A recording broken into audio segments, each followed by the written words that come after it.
Það er 5-4 fyrir þig. 5-4? Er það hættur? Já, ég veit ekki.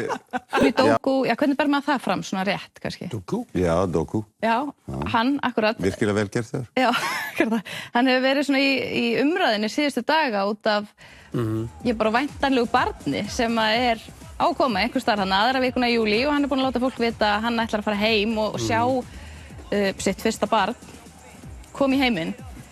Er það ekki bara eðlilegt eða hvernig kemur það inn í heimsmeistaramót eða hvað finnst ykkur um þetta? Ég var viðstaddur 5 fæðingar, þannig að, Heiður, hvað varst þú margar? 4. Og viðstaddur alltaf, ekki? Þú Það var ekki leikur. Alla 4? Það er 5-4 fyrir þig. 5-4? Er það hættur? Já, ég veit ekki, já, þú veist, ég á eftir að ræða. Það er að ræða við konuna. En ég meina, kom þetta einhvern tímann upp?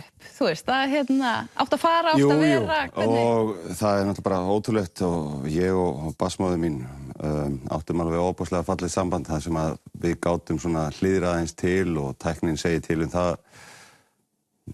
Við eiginlega ákveðum hvenær börnin ætti að fæðast. Hvenær áttu Svo komin komu þau aðeins fyrir tíma eða á tíma eða...